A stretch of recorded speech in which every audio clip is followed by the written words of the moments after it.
মিছিল করে আপনারা সারিবদ্ধভাবে আমাদের ট্যাক্সের পয়সায় ব্যারিকেড, রাস্তা নষ্ট করে দিয়ে ব্যারিকেড। আমরা এইসবের ছোটখাটো এতে যেতে চাই না।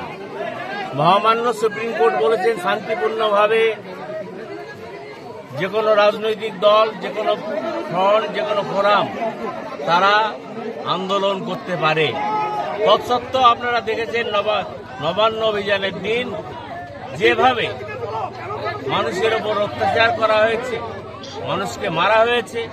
গতকাল বন্ধে আমাদের এই এলাকার নিরীহ মানুষদের, যারা দলের কর্মকর্তা, দলের সাথে যুক্ত, তাদের নিরীহ মানুষগুলোকে কি নির্মমভাবে পুলিশ মেরেছে।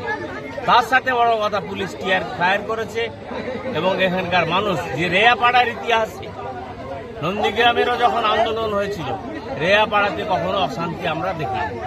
রেয়াপাড়া বরাবর শান্তির জায়গা। শান্তিকে বিঘ্নিত করছে এই পুলিশ। মমতা ব্যানার্জির পায়ের চটি চাটে, আর মমতা ব্যানার্জি 40 থেকে 42% দিয়ে দেয় না। সেই পুলিশ, মমতা ব্যানার্জির পুলিশ আজকে দালালি করছে।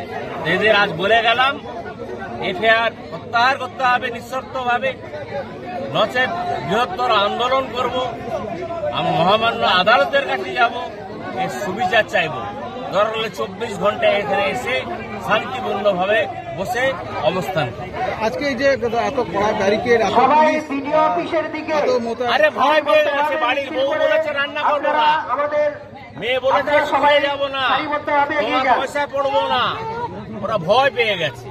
আপনারা শান্তি শৃঙ্খলা বজায় রেখে সারিবদ্ধভাবে বিডিও অফিসের দিকে যে রাস্তাটি গেছে, আপনারা তৃণমূল এবং বিজেপি রাজনৈতিক ফায়দা তোলার চেষ্টা করছে। ও সিপিএম এর কথা সিপিএম জানে, মীনাক্ষী এখানে দাঁড়িয়েছিল, মীনাক্ষীর কথা সকলে জানে। অতএব ওসব কথা বলে লাভ নেই। সিপিএম এর ইতিহাস হয়ে গেছে। সিপিএম পার্টির আর কেউ নেই। সিপিএম পার্টির শেষ স্থপতি মুখ্যমন্ত্রী ছিলেন প্রাক্তন বুদ্ধদেব ভট্টাচার্য। তার মৃত্যুর পরে সিপিএম পার্টিরও অপমৃত্যু।